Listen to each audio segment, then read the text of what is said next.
Unataka utajiri? Ndio, nahitaji utajiri. Sio utajiri tu. Nataka kuwa tajiri namba 1 duniani. Kila unachokitaka kitawezekana. Unataka utoe kafara.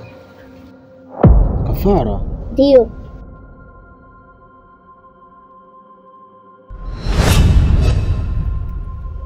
Nakupa kichungu ukipuliza mara 3.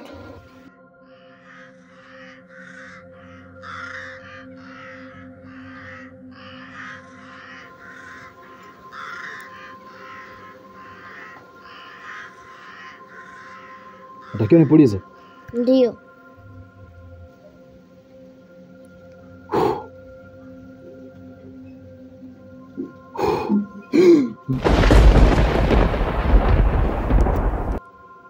Usite kupuliza puliza. Hapana. Siwezi kumtoa mwanangu kafara. Kama utopuliza mara 3 utakufa.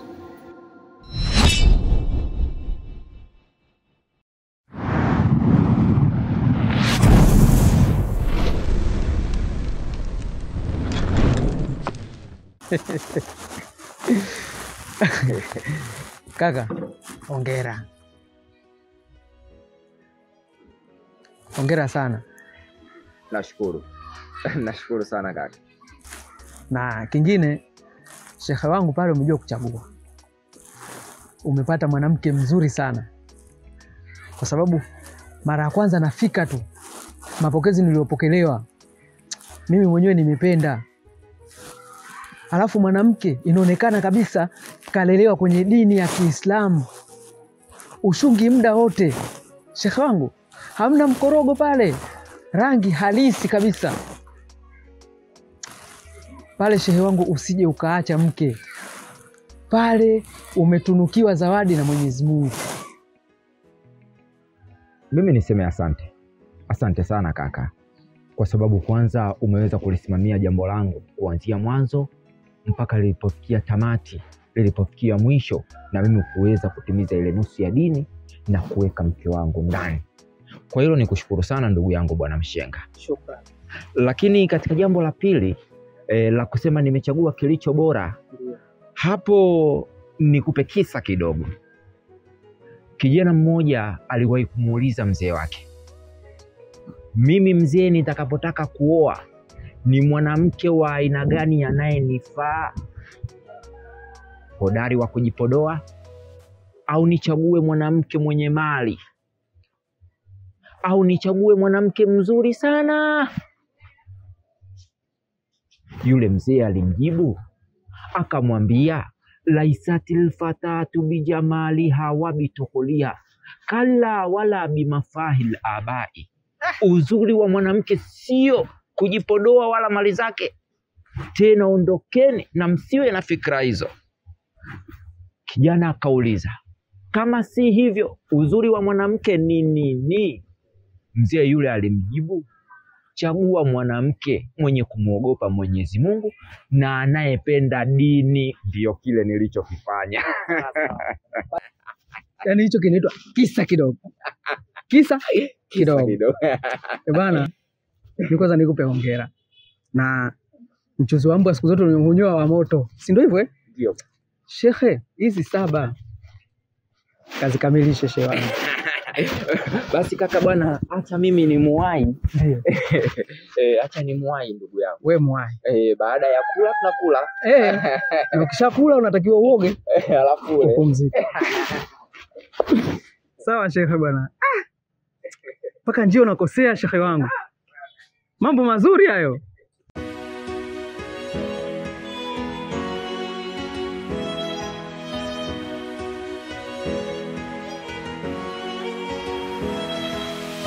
Mapenzi gani yangu rizana, mana roho yangu inaniuma. Apecha kijana wangu, ninafahamu kwa sasa unapitia wakati mgumu sana baada ya kuondokewa na baba yako, na mimi sina neno zuri sana wala gumu sana la kukushauri, zaidi tu ya kukupa pole, na naomba nikuaminishe tu kwamba kazi ya Mungu haina makosa. Sisi tulimpenda lakini Mungu kampenda zaidi. Hivyo pole sana kijana wangu. Nashukuru sana baba mdogo. Nashukuru sana. Na vipi utawekaje mfumo sasa wa maisha? Maana ninafahamu fika baba yenu ndo alikuwa msingi na nguzo kuu katika familia. Baba mdogo, mimi nimekaa nimewaza, kwa sababu kipindi baba yupo yeye ndiye alikuwa muangalizi wa mama pale, lakini toka alivyoondoka hakuna tena muangalizi wa kumwangalia yule mama. Kwa hiyo jambo la msingi ambalo mimi nimewaza, baba mdogo, mimi nimewaza kwamba ni bora nioe ili mradi yule mama apate uangalizi, hata pale ambapo mimi naenda kutafuta basi kutakuwa na muangalizi, kwa sababu mimi siwezi kukaa muda wote pale na muangalia yeye. Kuna mambo mengi ambayo yamelala, na kama unavyojua bila mimi pale hapaliki, hapanyweki, hapaogeki. Wazo zuri sana. Wazo zuri. Na sikutegemea kama ungewaza kwa ukubwa kwa kiasi hiki. Hivyo umenifurahisha. Hongera sana. Nashukuru sana baba mdogo. Hongera sana kijana wangu. Nashukuru sana. Baba mdogo, mimi naomba usinitupe mkono kwa kila jambo ambalo nitakuletea, kwa sababu wewe ndo mbadala wa baba sasa. Hakuna mtu mwingine ambaye anaweza kanielekeza maneno ya busara na mambo ya busara zaidi yako. Naomba univumilie kwa lolote ambalo nitakuletea baba mdogo. Tuko pamoja kijana wangu. Asante sana. Tutakuwa na bega kwa bega. Shukrani.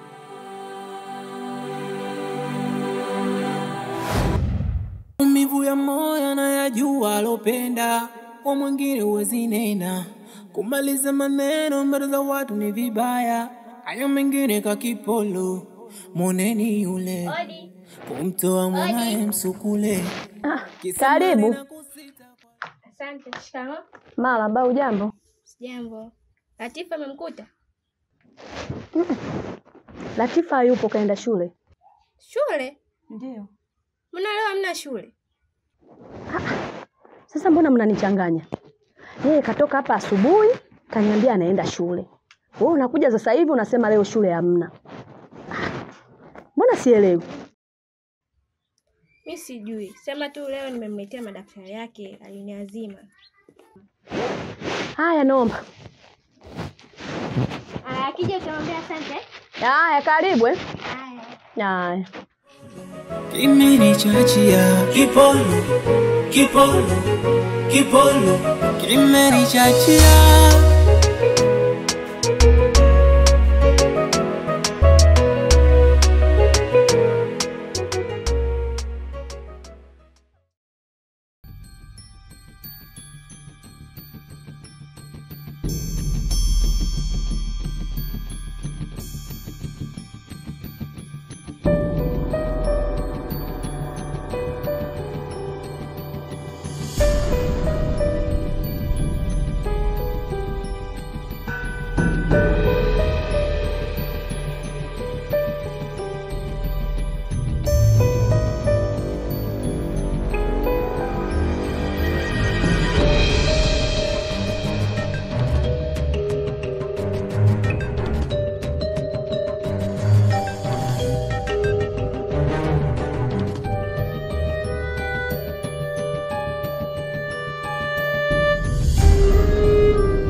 Nguzo, na imani leo umepata hitaji la moyo wako.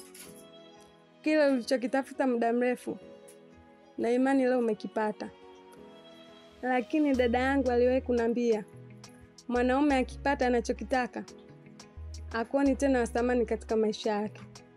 Lakini mimi nataka usiwe hivyo mpenzi wangu.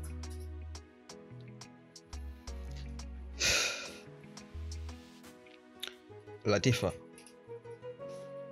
labda nikutoe shaka kwenye hilo. Mimi nimeriski maisha yangu kwa ajili yako wewe, na hii yote kwa sababu tu nakupenda. Ningependa kukuahidi kwamba huu ni mwanzo tu, yajayo yanafurahisha zaidi na zaidi na zaidi. Naomba nikuahidi vitu viwili. Kitu cha kwanza, sitaruhusu chozi lako limwagike kwa ajili yangu mimi. Na kitu cha pili, pale utakapohitimu masomo yako, nitafanya utaratibu wa kuleta mahali ili nikuoe, uwe mke wangu kabisa kwa ndoa. Sawa, acha mimi niwahi nyumbani. Basi sawa, hamna tatizo. Wewe nenda nyumbani.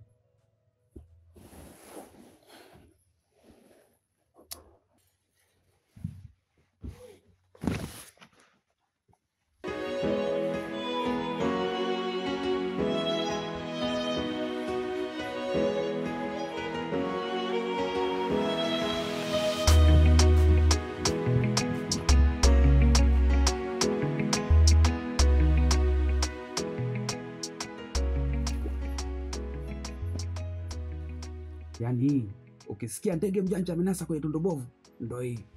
Etio, sijui dada liniambia, sijui nini. Kwenda. Maumivu ya moyo na yajua alopenda, kwa mwingine huwezi nena. Kumaliza maneno mbele za watu ni vibaya, hayo mengine kakipolo. Moneni yule, kumtoa mwanae msukule, kisamari na kusita kwa lo, amemua kumweka kipolo.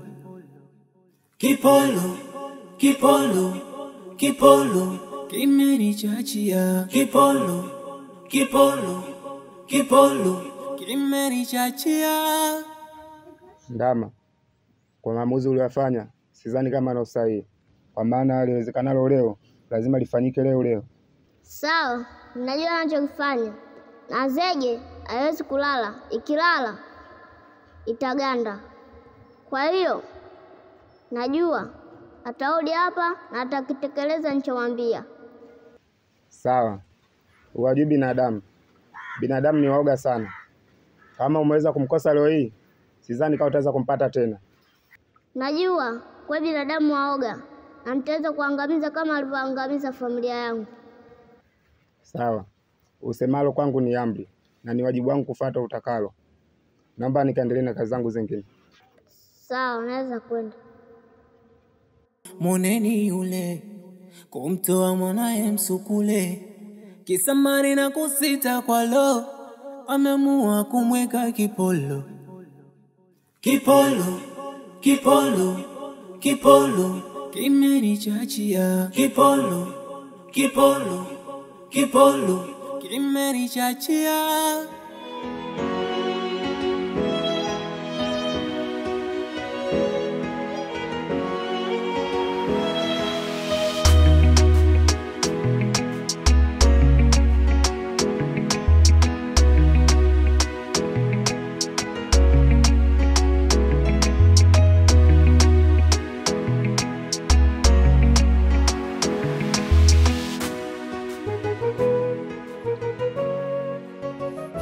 Sheikh. Asalamu alaykum. Wa alaykum salaam.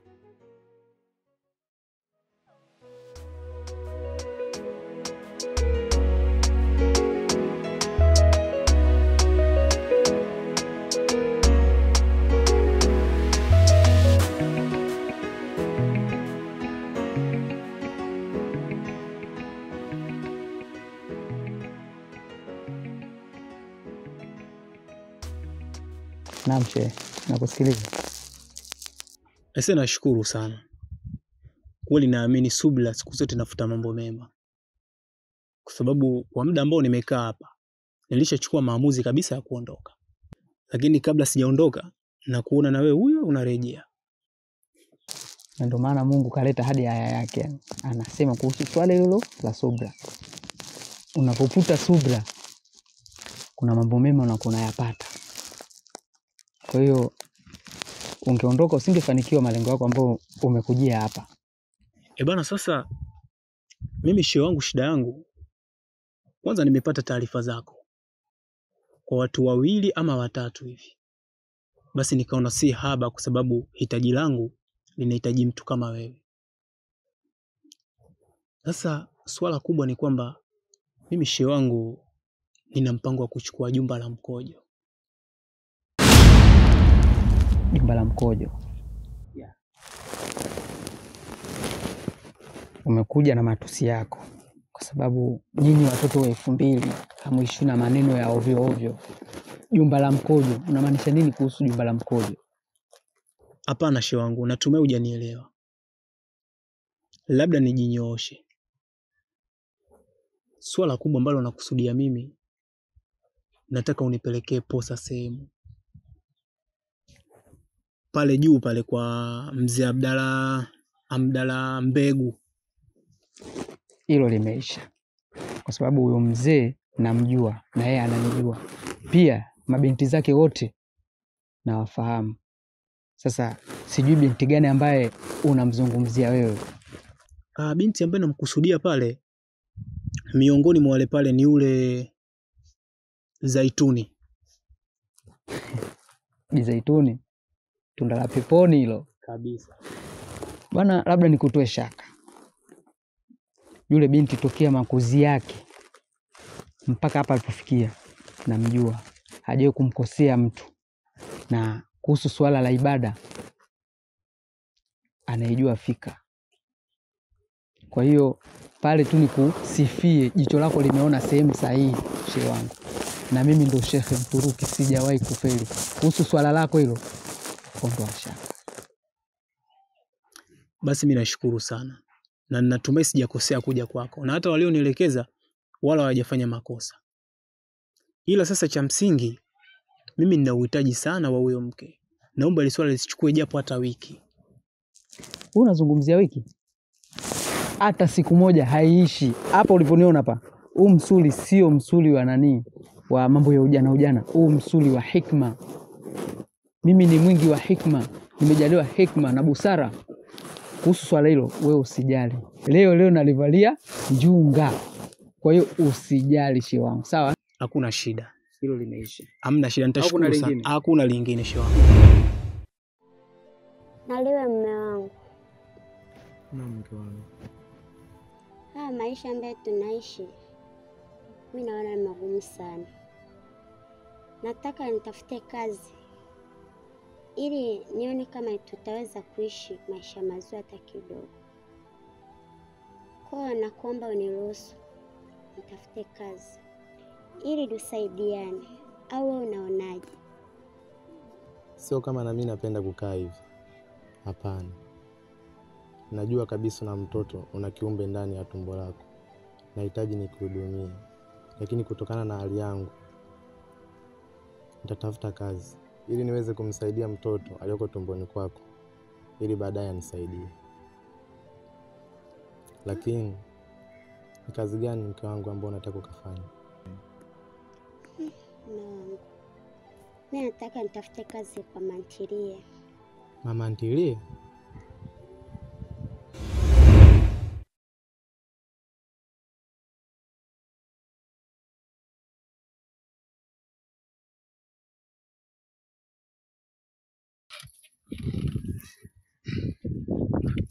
Sasa bwana Naliwe, naam, yaani tukiachana yote yale tulikuwa tumeongea njiani, jambo la msingi hapa la kuzingatia ni hili moja tu ndugu yangu. Kama utakuja kufanikiwa kweli kuoa mke na ukataka mkeo afanye kazi, jambo la kuzingatia ni hili moja, usije karuhusu akafanya kazi ya baa au mama ntilie. Ukilizingatia hilo utakuja kunishukuru baadaye. Asante sana ndugu yangu. Ndio. Lakini yote ilikuwa story tu. Story tu, sio? Basi pamoja sana ndugu yangu. Asante sana brother. Poa poa, tutasomana basi. Bali sawa. Poa poa. Sawa. Fresh.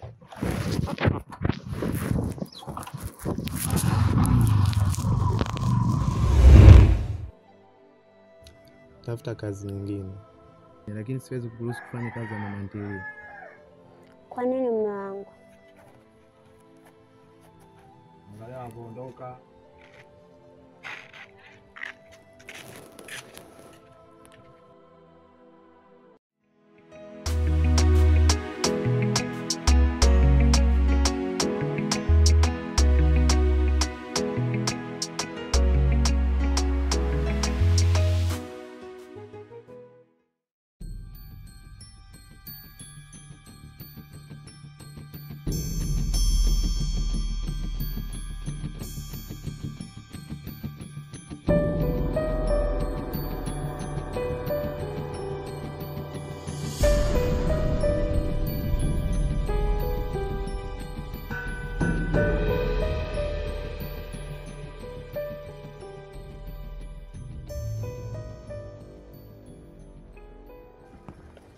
We mbwa wewe.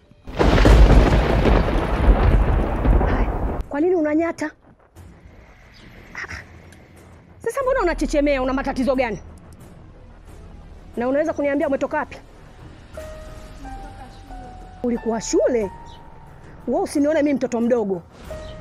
Mwenzio kaja hapa kasema leo shule kulikuwa hamna, na madaftari yako ndani, alafu unanidanganya tu mimi nilikuwepo shule. Wewe naona saizi ushaanza kunitania eh? Sasa mbona unatoka na damu miguuni?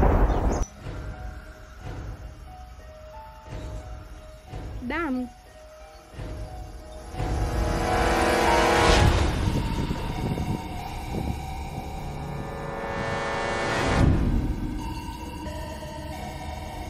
Wewe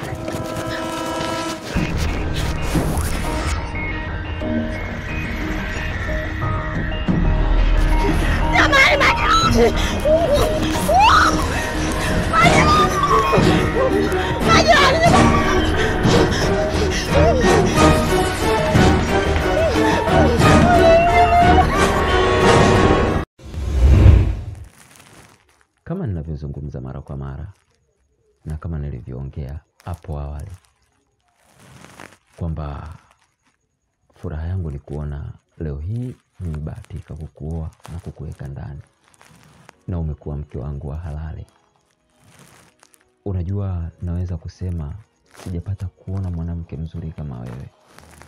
Wewe ni mwanamke mzuri duniani kwa mtazamo wangu mimi, na si kila mmoja ataona kama mimi nilivyoona.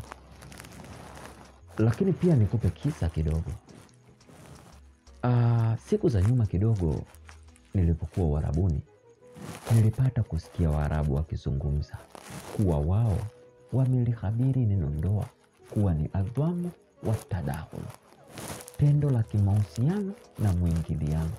Si kwa maana hiyo, mwingiliano katika majambo. Kwa hiyo naomba kupitia hiyo ndoa yetu twende tukafanya majambo yaliyo mema. Nakupenda sana. Nakupenda pia mume wangu. Ila Chagama, juzi kwenye sherehe mimi wazazi wangu wote walikuwepo. Nimekutana na mama yangu na baba yangu. Ila cha kushangaza, mbona nimemkuta tu mama yako, baba yako sijamuona. Vipi? Una shida kwani? Mbona hakuhudhuria kwenye sherehe? Hakuna shida. Hakuna shida yoyote ile.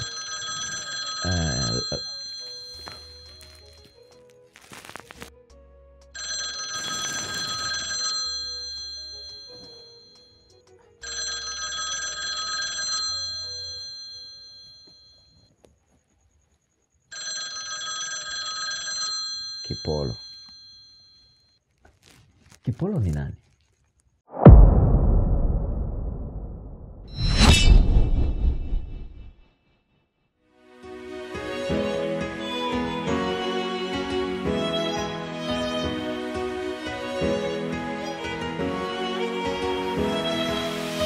Mapenzi gani yangu rizana, mana roho yangu inaniuma. Nilompenda mama mtaki tena, alompenda mama mtaki mimi. Kila siku michepuko kwa simu na mingine kaisevu kipolo. Kipolo, kipolo, kipolo. Kipolo, kipolo, kipolo.